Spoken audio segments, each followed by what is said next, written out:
한 젊은 부자가 예수님을 찾아와서 질문을 하죠. 어떤 선한 일을 하면 내가 영생을 얻을 수 있습니까? 그런데요, 사실 이 질문은 잘못된 질문이죠. 뭐가 잘못됐나요?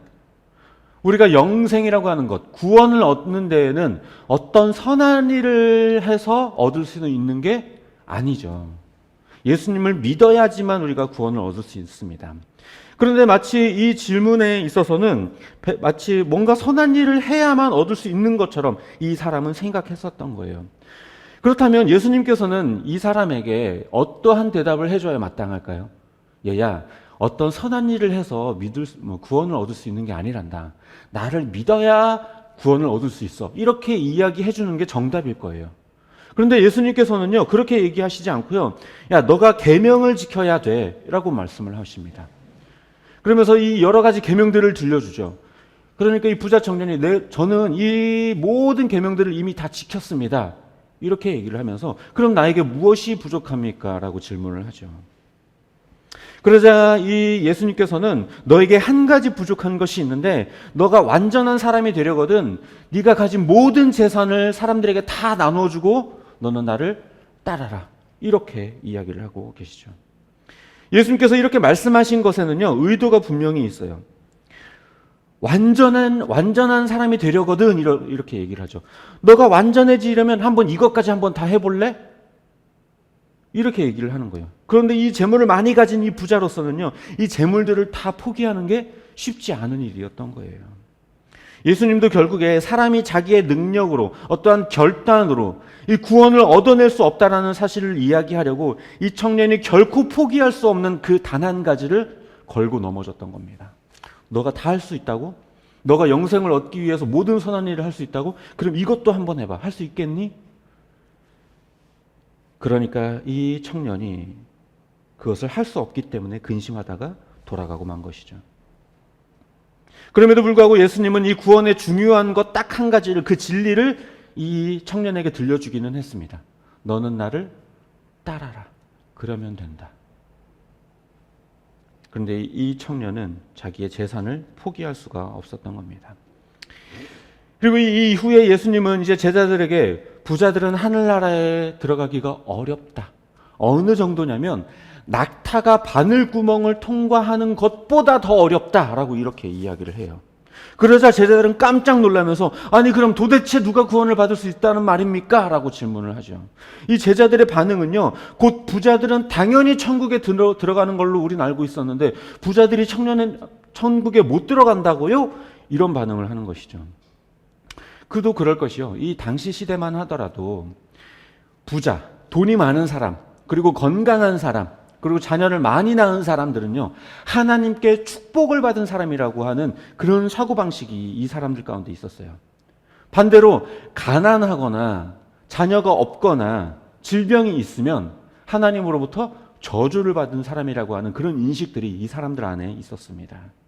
그러니까 이 사람들의 머릿속에서 이 부자라고 하는 사람은 하나님께 축복을 받은 사람이니까 당연히 축복을 받았으니 구원이라고 하는 건 당연히 받았겠지라고 그렇게 생각을 하고 있었던 거예요.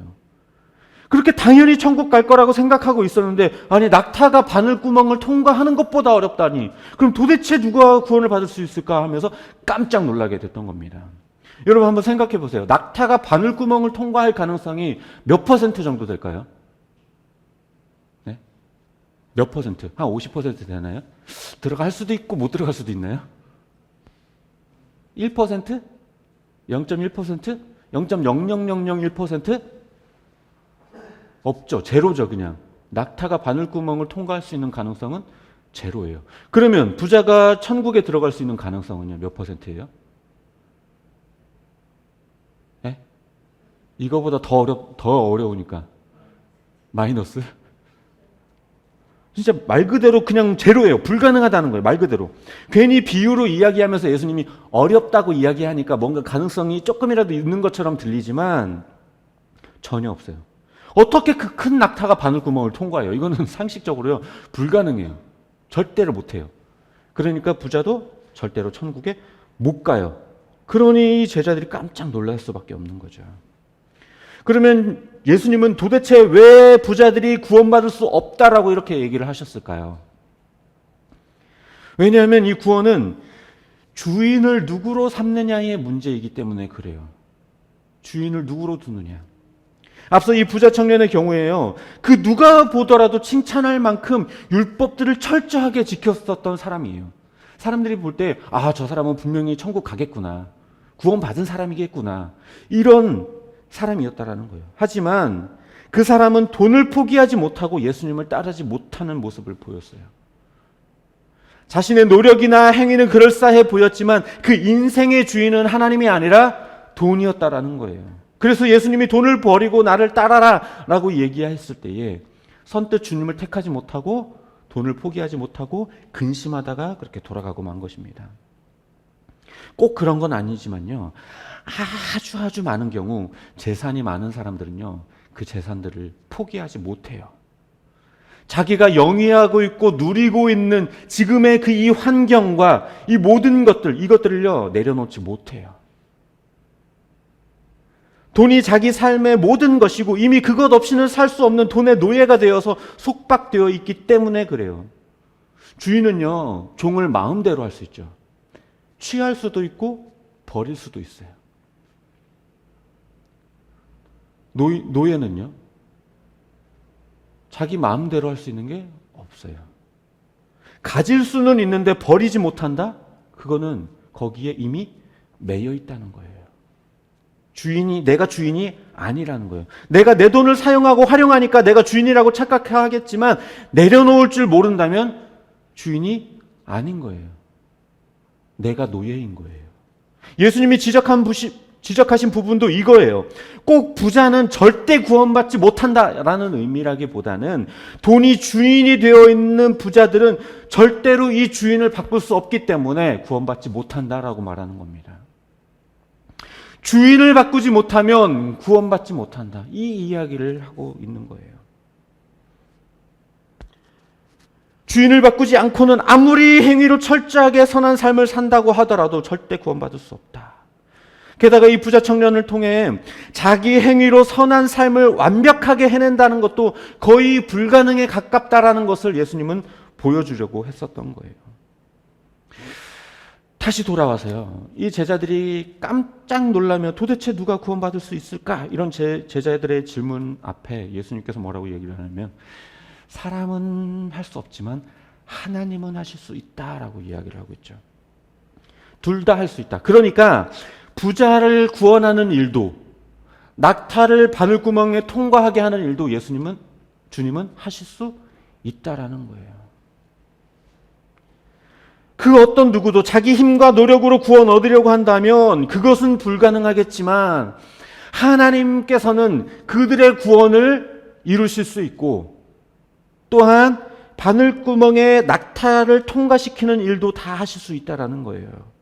그러니까 부자를 구원한다라는 말은 꼭 부자들만 구원한다라 할 수 있다라는 말이 아니라 그 당시 사람들이 생각할 때의 구원의 1순위라고 생각했었던 사람들, 이미 저 사람들은 구원은 따놓은 사람들이다라고 생각했었던 구원의 1순위라고 생각하는 사람들도 절대 구원받지 못한다라고 이야기했을 때에 그것은 절대로 자기의 능력으로는 자기의 결단으로는 할 수 없지만 하나님께서는 그 누구라도 구원하실 수 있다라는 의미를 하고 있는 거죠.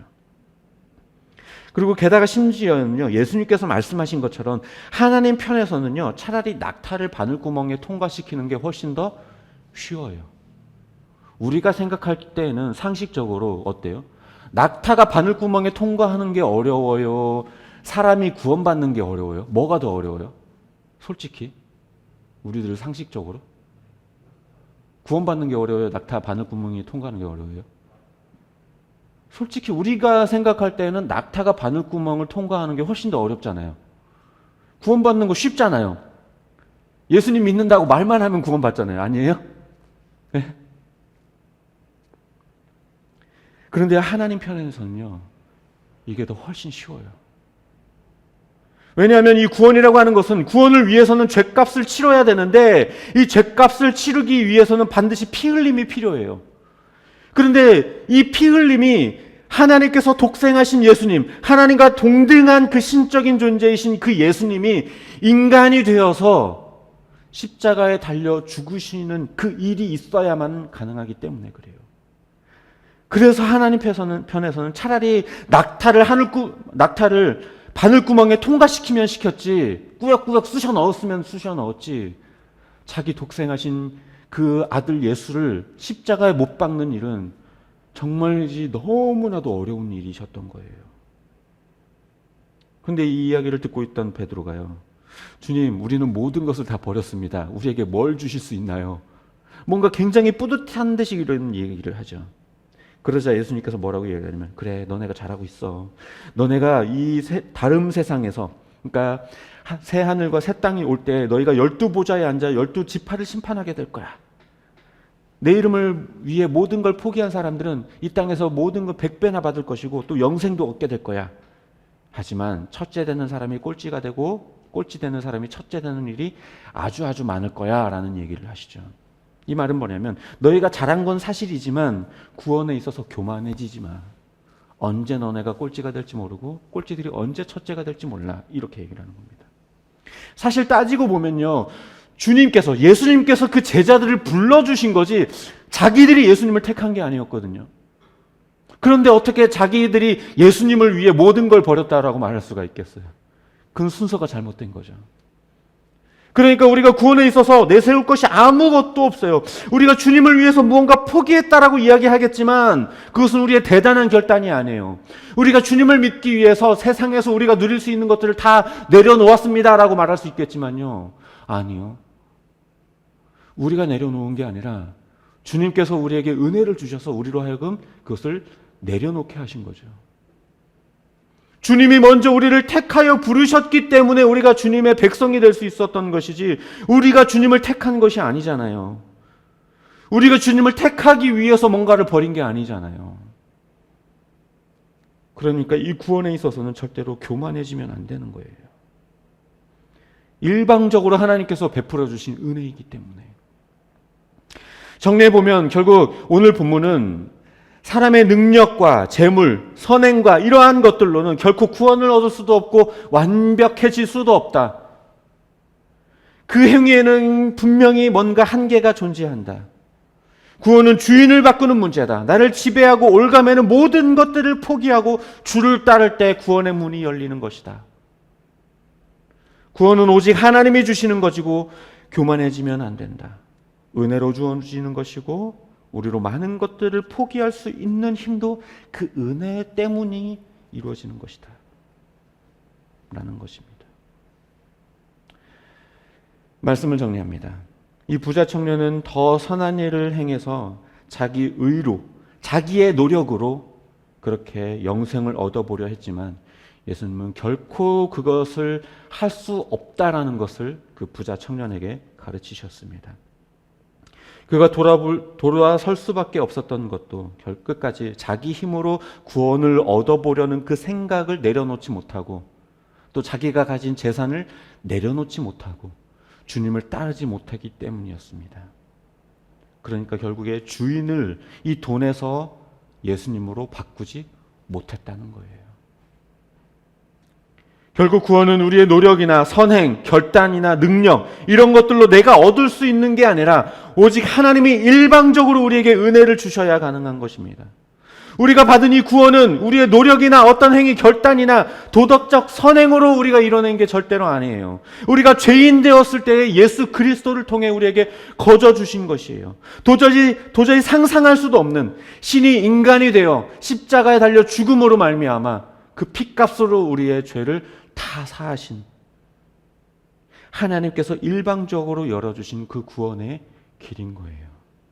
도무지 인간의 편에서 찾을 수 없었던 그 구원의 길, 그것을 하나님이 만드신 것입니다. 낙타를 바늘구멍에 집어넣는 것보다 훨씬 어려운 자기 아들을 사람들을 위해 죽음에 내모는 일, 그 일을 하나님께서 하셨던 거예요.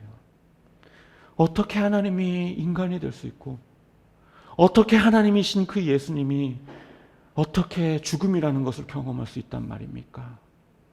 이건 정말 불가능한 일이에요. 그 누구도 상상할 수 없는 일이에요.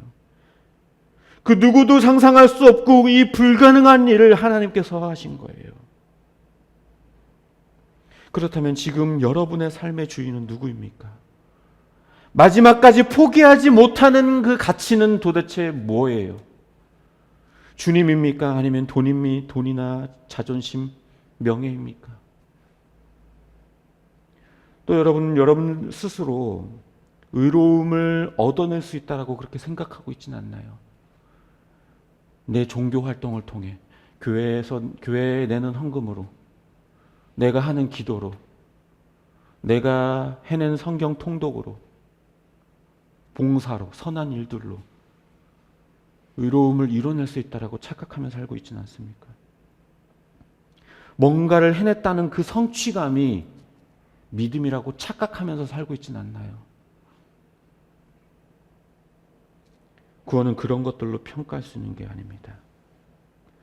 바라기는 내 삶의 주인된 다른 것들을 다 내려놓고 오직 구원의 길을 우리에게 열어주신 그 하나님만 주인 삼고 그 은혜를 늘 바라보면서 겸손히 살아가는 저와 여러분이 되시기를 주님의 이름으로 축복합니다.